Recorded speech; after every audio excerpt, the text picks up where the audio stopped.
ओबीसींचं साखळी उपोषण अखेर मागे घेण्यात आलं। ओबीसी नेते बबनराव तायवाड यांनी या संदर्भात घोषणा केली। अतुल सावेंच्या भेटीनंतर आणि चर्चेनंतर ओबीसी उपोषणाची सांगता झाली आहे। ओबीसींच्या 12 मागण्या सरकारने पूर्ण केल्या। ओबीसी महासंघाचं साखळी उपोषण अखेर मागे घेण्यात आलेलं आहे। तर ओबीसींच्या 12 मागण्या सरकारने मान्य केलेल्या आहेत। त्यानंतर तायवाड यांनी आपलं उपोषण मागे घेतलेलं आहे। तर मंत्री अतुल सावे यांच्या भेटीनंतर आणि चर्चेनंतर उपोषण मागे घेण्याचा निर्णय तायवाडे यांनी घेतलेला आहे। तर ओबीसींच्या 12 मागण्या सरकारने पूर्ण केल्या आणि त्यानंतर ओबीसींचं साखळी उपोषण मागे घेण्याचा निर्णय घेण्यात आला आहे।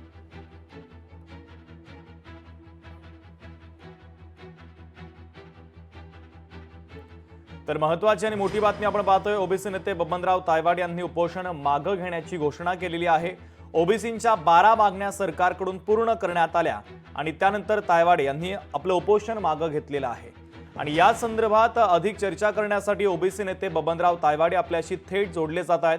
बबनरावजी, स्वागत आहे लोकशाही मराठीमध्ये तुमचं। तुम्ही आंदोलनाची भूमिका घेतलेली होती, तुमच्या मागण्यांवरती तुम्ही ठाम होते, साखळी उपोषण सुरू होतं आणि आज सरकारने तुमच्यासोबत चर्चा केली। अतुल सावे तुमच्या भेटीसाठी पोहोचलेले होते आणि त्यानंतर तुम्ही आपलं उपोषण मागे घेतलंय, कारण काय? नाही, कारण हे आहे की उपोषण सुरू केलं त्या तारखेपासनं जी आमची एक पहिली प्रमुख मागणी जी होती बरं की ओबीसीच्या आरक्षणाला धक्का लागता कामा नये आणि सरसकट कुणबी प्रमाणपत्र निर्गमित करण्यात येऊ नये। सरसकट हा शब्द महत्वाचा होता। बरं, तो 2 वर्षापूर्वी होता आणि आता सुद्धा सुरुवातीपासून होता।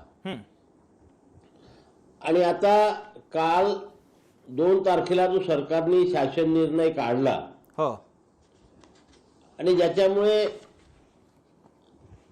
आंदोलकांनी त्यांचं आंदोलन मागे घेतलं, पण याचा आम्ही सविस्तर अभ्यास केल्यानंतर आम्हाला जे लक्षात आलेलं आहे हो, की याच्यामध्ये नवीन काय आहे। जी सध्याची प्रचलित पद्धत आहे त्या प्रचलित पद्धतीनुसार जाऊनच त्यांना प्रमाणपत्र मिळणार आहे की सरसकट ज्यांच्याजवळ मराठा जातीची प्रमाणपत्र आहे त्यांना कुणबी जातीचे प्रमाणपत्र द्या आणि त्यांना ओबीसी करा असं कुठेही म्हटलेलं नाहीये।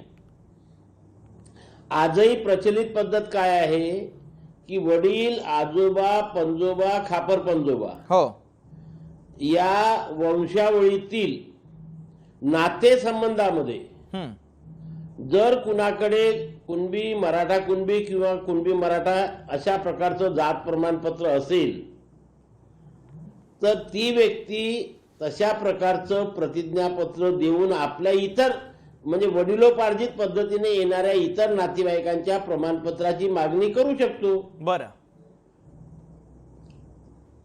तो नियम सुरुवातीपासूनचा आहे, आजही त्या पद्धतीने प्रमाणपत्र मिळत आहे।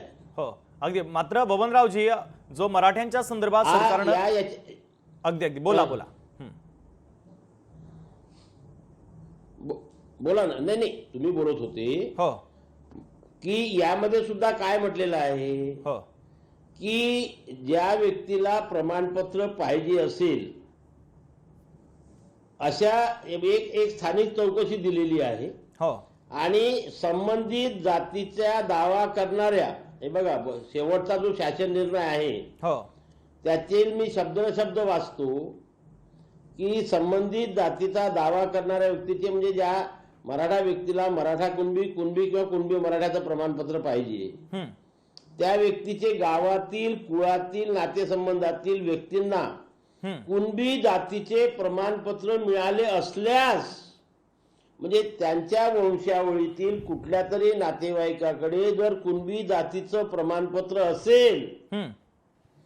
असल्यास व दावा करणारा व्यक्ती हा त्यांच्या नातेसंबंधातील, कुळातील असून कुणबी असल्याचे प्रमाणपत्र देण्यास ते तयार असल्यास म्हणजे ज्याच्याकडे ते प्रमाणपत्र आहे त्या नातेवाईकाने तशा प्रकारचं प्रतिज्ञापत्र दिलेलं असलं पाहिजे। तसे प्रतिज्ञापत्र घेऊन उपरोक्त नमूद गाव पातळीवरील स्थानिक समिती म्हणजे वर दिलेली स्थानिक समिती आणि वंशावळ समितीच्या साहाय्याने हो वंशावळ कशी बनत असते की माझे खापर पंजोबा कोण, त्याचे मुलं किती, मग ते झाले माझे आजोबा, मग त्या माझ्या आजोबांचे किती मुलं, ते झाले माझे वडील आणि काका, आणि मग त्यांचे मुलं कोण, हम्म का ही वंशावळीच्या साहाय्याने चौकशी करेल व त्या चौकशीच्या आधारे सक्षम प्राधिकारी अर्जदारास कुणबी जातीचा दाखला देण्याबाबत निर्णय देतील. हो हा जो नियम आहे तो 2000च्या विनिमयकामध्ये आहे, 2012 आहे आणि 2024 मध्येही आहे. हो अगदी मग बबनरावजी याच्यात नवीन काय आहे? कोण नवीन? ज्याच्याकडे बोला बोला. हा तुम्ही जे हे सगळं सांगताय मग याचा अर्थ नेमका काय काढायचा?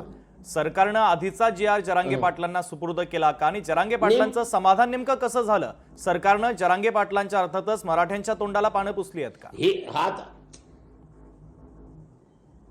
हा त्यांचा प्रश्न आहे, मी त्याच्यावरती वाच्यता करणार बरं नाही. हो आणि या शासन निर्णयाची सुरुवात करताना सुद्धा हम्म संदर्भाधीन वाचा क्रमांक 1 व 3 म्हणजे 2000 आणि 2012चा अधिनियम हम्म आणि वर 2024चा म्हटलेला आहे. हे जे तिन्ही अधिनियम आहेत हे या राज्यातील SC, ST, OBC, VJNT आणि SBC या सर्व जातीतल्या लोकांना जात प्रमाणपत्र व त्याची पडताळणी करण्याचे नियम आहेत. हो त्या नियमाच्या अधीन राहून हा शासन निर्णय आहे. त्या नियमाच्या अधीन राहून म्हणजे सरसकट मी जे मगाशी आपल्याला म्हटलं की सरसकट कुणबी प्रमाणपत्र द्या अशा प्रकारचा उल्लेख किंवा तरतूद या शासन निर्णयामध्ये कुठेही दिलेली नाही. आणि त्याच्यामुळे नवीन माणूस ओबीसी मध्ये कुणबी म्हणून येणार नसल्याने ओबीसीचं नुकसान झालेलं नाही. बरं आज ओबीसी मध्ये ज्या 400 जाती येतात हो त्या प्रत्येक जातीकरिता हा नियम लागू आहे, नुसत्या कुणबी जातीसाठी नाहीये. हो अगदी तुम्ही म्हणताय आणि ओबीसीचं म्हणून ज्यांच्या नातेवाईकाकडे म्हणजे हो तुम्ही म्हणताय ओबीसीचं बोला. नुकसान झालं नाही, मात्र छगन भुजबळांनी कोर्टात जाण्याचा इशारा दिलाय. भुजबळ नाराज याच मुद्द्यावरून. नाही तुम्ही कालची त्यांची प्रेस कॉन्फरन्स ऐका. त्यांनी असा सरळ आरोप केलेला नाही. काल ते प्रेस समोर जे बोलले बरं की आम्ही याचा अभ्यास करू, सध्या गणेश उत्सवाचे दिवस असल्यामुळे सोमवार मंगळवारपर्यंत विधी तज्ञाची भेट होऊ शकत नाही. बरं सोमवार मंगळवारी आम्ही अभ्यास करू आणि नंतर तो निर्णय सांगू. आम्ही सुद्धा आमच्या विधी तज्ञाची सल्ला घेतला आणि त्याच्यानंतर मी एवढं जबाबदारीपूर्वक वक्तव्य करतोय. बरं अगदी बबनरावजी अतुल सावेंनी तुमची भेट घेतली. अतुल सावे यांच्यासोबत तुम्ही तुमच्या मागण्यांच्या संदर्भात चर्चा केली. कशा पद्धतीचं आश्वासन सरकारच्या वतीनं तुमच्या मागण्यांसंदर्भात देण्यात आलं? चर्चा नेमकी काय झाली? चर्चा ही झाली की आम्ही ज्या काही संविधानिक मागण्या सरकारकडे मांडल्या होत्या त्यावरती एक सकारात्मक चर्चा अतुल सावे साहेबांसोबत झाली आणि मंगळवारी त्यांनी आम्हाला पुन्हा मुंबईला बैठकीला बोलवलेलं आहे का. आणि मंगळवारी सर्व सचिवांसोबत बैठक होऊन आम्ही या सर्व मागण्यांच्या संबंधात तुम्हाला किती दिवसात शासन निर्णय देतो ते आम्ही सांगतो म्हणून त्यांनी सांगितलं. आणि ही एक प्रक्रिया असते. कुठल्याही सामाजिक संघटनेला आपल्या मागण्या मंजूर करून घेत असताना शासनाने किंवा प्रशासनाच्या ज्या प्रक्रिया आहेत त्या प्रक्रियेमधनं जावं लागते आणि आपल्या मागण्या मान्य करून घ्याव्या लागतात. आज तत्वतः अतुल सावे साहेबांनी मान्य केलेले आहे. हो मंगळवारी पुन्हा बैठक होईल, आणखी 1-2 बैठका होतील आणि आमच्या हातामध्ये 1 महिन्याच्या आत शासन निर्णय मिळेल. 2 ज्या मागण्या आहेत त्याकरता त्यांना कॅबिनेटमध्ये जावं लागणार आहे. बरं आणि मग तशा प्रकारचा प्रस्ताव ओबीसी बहुजन कल्याण मंडळामधनं मंत्रिमंडळाच्या म्हणजे कॅबिनेटमध्ये जाईल आणि तो मंजूर झाल्यावरती शासन निर्णयाची प्रक्रिया सुरू होईल.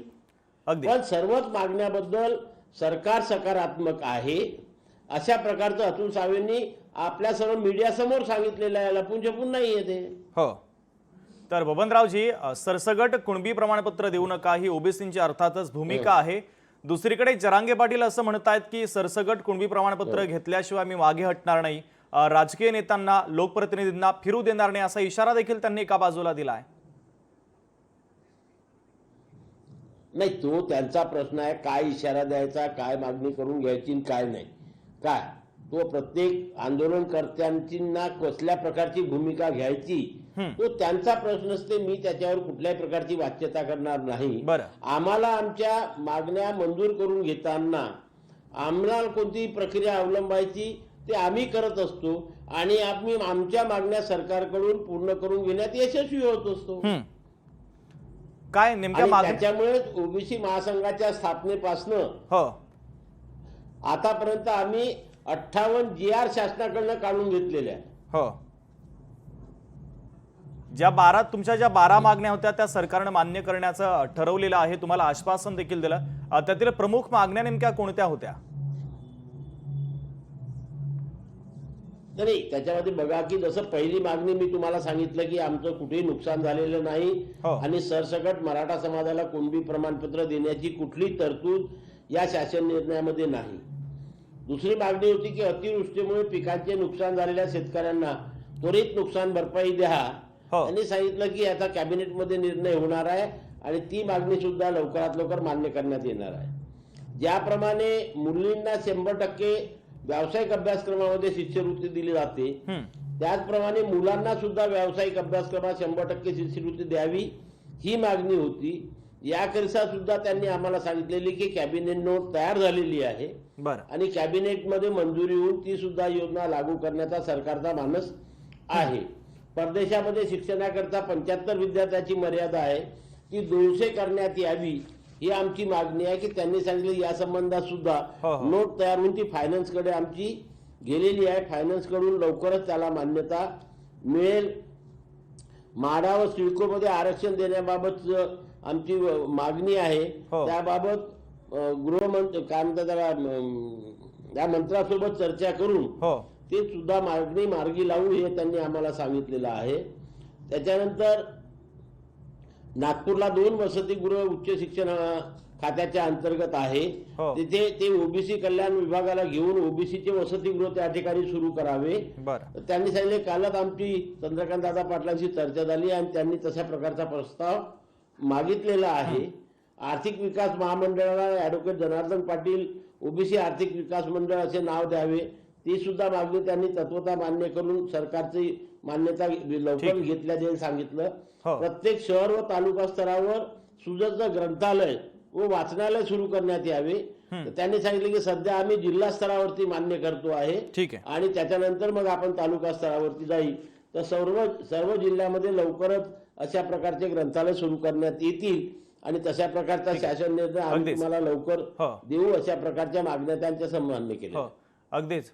तर या 12 मागण्या मान्य करण्याचं आश्वासन सरकारने दिलेलं आहे. कधीपर्यंत त्या पूर्ण होतील असं सरकारने सांगितलंय? 1 महिन्याच्या आत आम्ही शासन निर्णय तुम्हाला देऊ हे शासनाने सर्वांच्या समोर सांगितलेलं आहे. ठीक आहे. तर तुमच्या 12 मागण्या सरकारकडून पूर्ण करण्याचं आश्वासन तुम्हाला देण्यात आलं आणि त्या आश्वासनावर आधारित तुम्ही आपलं उपोषण मागे घेण्याचा निर्णय घेतलेला. एकंदरीत तुम्ही लोकशाही मराठीसोबत संवाद साधला. याच्या संदर्भात तुमची भूमिका देखील पोहोचलेली आहे. तुर्तास धन्यवाद.